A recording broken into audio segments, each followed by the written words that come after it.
Good morning dear students. आज की recorded class में हम class 12 UP board English pros के अंतर्गत पढ़े जाने वाले chapter 4 the heritage of India के पार्ट 1 का अध्ययन करेंगे। इसमें ए.एल. बासम जी कहते हैं कि भारत की विरासत कैसी है, इसी का ही विवरण आपने बड़े सुंदर ढंग से किया है। शुरू करते हैं। Ram Mohan Roy had sounded the theme with his passionate advocacy of social reform। Ram Mohan Roy ने समाज सुधार की जोरदार वकालत करके, एडवोकेसी मीन्स वकालत करके, नए युग की सूत्रपात किया, social reform. Vivekananda repeated in with a more nationalist timbre. Vivekananda ने इसे और अधिक राष्ट्रीय सुर में दोहराया। When he declared that the highest form of service of great mother was social service। उन्होंने घोषित किया कि महान माता यानी कि भारत माता की सेवा ही सर्वोच्च समाज सेवा है। Other great Indians chief of whom was Mahatma Gandhi. अन्य महान भारतीयों ने भी, जिनमें मुख्य रूप से महात्मा गांधी थे, developed the theme of social service as a religious duty. समाज सेवा के विषय को धार्मिक कर्तव्य के रूप में विकसित किया। And the development continues under the Gandhi successors. Successors means होता है उत्तराधिकारी, और यह विकास गांधी जी के जो उत्तराधिकारी थे उनके अधीन चल रहा है। Mahatma Gandhi was looked on by many. बहुत से भारतीय भी और यूरोपियन भी महात्मा गांधी को, both Indian and European, as the epitome of Hindu tradition, Hindi परंपरा के प्रतीक मानते हैं, Hindu civilization. But this is false judgement, for he was much influenced by the western ideas. क्योंकि वे पाश्चात्य विचारों से बहुत प्रभावित थे। Gandhi ji believed in the fundamentals of his ancient culture.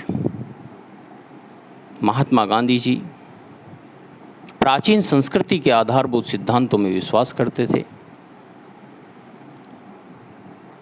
But his passionate love for the underdog and his antipathy to caste though not unprecedented in the ancient India. यद्यपि प्राचीन भारत में, एंशिएंट इंडिया, उनका दलितों के प्रति अत्यधिक प्यार और जात पात से अत्यधिक घृणा अनूठी थी, फिर भी वे अत्यधिक रूढ़िवादी नहीं थे। अनऑर्थोडॉक्स मीन्स रूढ़िवादी। In the extreme and owed more to European 19th century liberalism than to anything Indian. और किसी भी भारतीय बात की अपेक्षा 19वीं शताब्दी के यूरोप में उदारवाद के अधिक ऋणी थे। His faith in non violence was as we have seen. जैसा कि हम देख चुके हैं, उनका अहिंसा में विश्वास by no means typical of Hinduism, his predecessors in revolt। किसी भी प्रकार हिंदुत्व की विशेषता नहीं थी। विद्रोह में उनसे पहले उनके पूर्वज, दैट इज मराठा ब्राह्मण बाल गंगाधर तिलक एंड गांधीज इम्पिटेंट ल्यूटिनेंट बाल गंगाधर तिलक तथा गांधी जी के कट्टर अनुयायी सुभाष चंद्र बोस इस संबंध में कहीं अधिक कट्टर थे। Subhash Chandra Bose were far more orthodox in this respect for Gandhi's pacifism. We must look to the sermon on the mount and to the Tolstoy. Gandhi ji के शांतिवादी नीति के लिए ईसा का व्याख्यान sermon on the mount and Tolstoy की ओर देखना चाहिए। He championing of women right is also the result of western influence. स्त्रियों के अधिकारों के लिए उनका समर्थन भी पाश्चात्य प्रभाव का ही परिणाम था। In his social context he was always rather an innovator than a conservative. अपने सामाजिक संदर्भ में वे सदा रूढ़िवादी होने की अपेक्षा आधुनिक अधिक थे। Though some of his colleagues thought his programme of limited social reform too slow. यद्यपि उनके कुछ साथी उनके सीमित समाज सुधार के कार्यक्रम को अत्यधिक धीमा मानते थे। He succeeded in shifting the whole emphasis of Hindu thought towards a popular and egalitarian social order. फिर भी हिंदू विचार के समस्त बल को जाति तथा वर्ग के प्रणाली के स्थान पर प्रसिद्ध तथा समानता के आधार वाले सामाजिक ढांचे की ओर ले जाने में उन्हें सफलता मिली।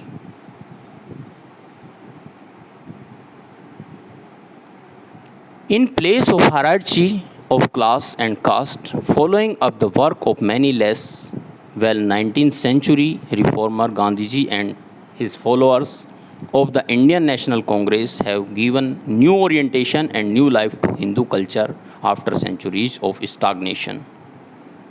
भारतीय राष्ट्रीय कांग्रेस के उनके अनुयायियों ने हिंदू संस्कृति को जो शताब्दियों से निर्जीव पड़ी थी को नया जीवन प्रदान किया। Today there are few Indians, whatever their creed, who do not look back with pride on their ancient culture. आज ऐसे भारतीय बहुत कम हैं जिनका धार्मिक विश्वास चाहे कुछ भी हो किंतु जो अपने प्राचीन संस्कृति को गर्व से न देखते हों।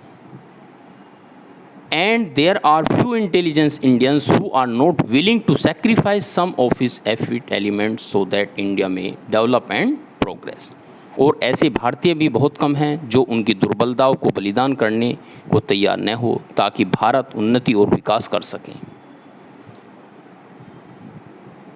Politically and economically, India faces many problems of great difficulty. राजनीतिक एवं आर्थिक दोनों क्षेत्रों में भारत कठिनाइयों का सामना कर रहा है। And no one can forecast her future with any certainty. और कोई भी व्यक्ति निश्चित रूप से उसके भविष्य के विषय में भविष्यवाणी नहीं कर सकता। Thank you so much dear students.